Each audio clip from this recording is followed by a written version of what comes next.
Hi everyone, today I will go through the COVID-19 test to enter Japan as an international student.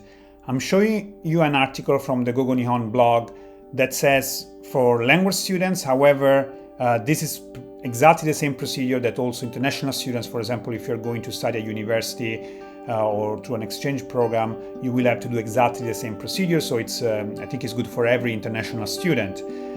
This video is taken the 23rd of April 2021, so make sure if you're watching this a few weeks after or a few months after, make sure that you double check the actual rules from at the time you are going to Japan. If you are in contact with Gogo Nihon, make sure that you get from your student coordinator the exact latest information for the COVID-19 test. If you are contacting with a language school or university, if you're going by yourself, you're not using Gogo Nihon, make sure that the university you are going to and the language school give you the latest information, so you follow the procedure that is valid at the time you are leaving your country.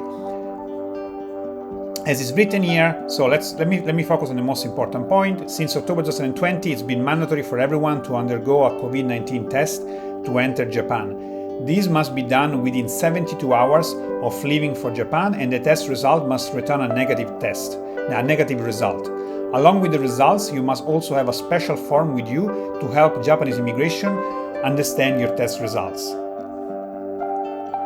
Which tests are allowed in Japan? So not every test is allowed. That's very important that the medical institution you go to be tested can test you with one of those tests.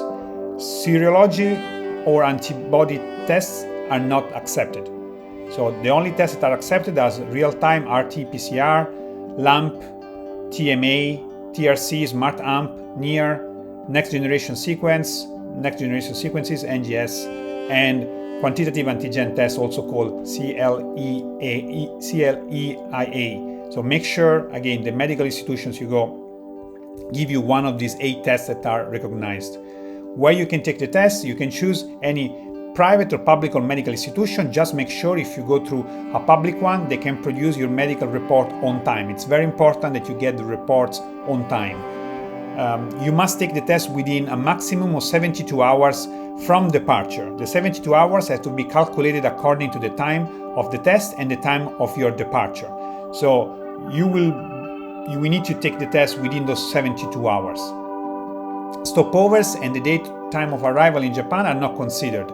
The most important thing is you take the test no more than 72 hours before the departure of your first flight. For example, if you leave your home country on Thursday at 2 p.m., you must take the test after 2 p.m. on Monday. If you take it before 2 p.m. on Monday, then it's invalid. So you don't want to risk that you arrive to Japan and then they send you back because you took the test more than 72 hours before your departure. So make sure that you check that. Also, your test results don't have to be in English.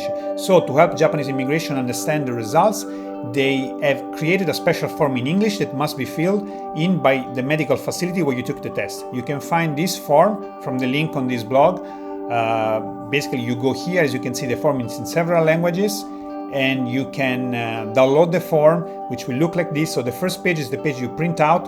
Make sure that the medical institution fills it, know yourself, so you are not going to fill directly the form, but the place where you take the test will fill it for you. And in the second page you have a sample, so where you select which test, the fact that the test is negative, the date of the test results, and the date, number 2 here, the date of when they took the test. And that's the important date. This date has to be within 72 hours from your departure date. So that's very important that you make it 72 hours. And also you want to write here, sorry, not you, but the medical institution is going to write here the name of the medical institution, the address, and the signature by the doctor.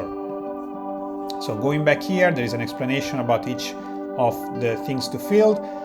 You need to bring this form together with the test results. So you still have to bring the test results plus the form that I just showed you. You need to bring both of them. So that's everything for today. I hope that how to take the COVID-19 test to enter Japan, it's clear for everyone. If you have any questions related to the procedure to take the test, or you want to suggest me any other topic to cover, please leave a comment below. Thank you very much and talk to you soon.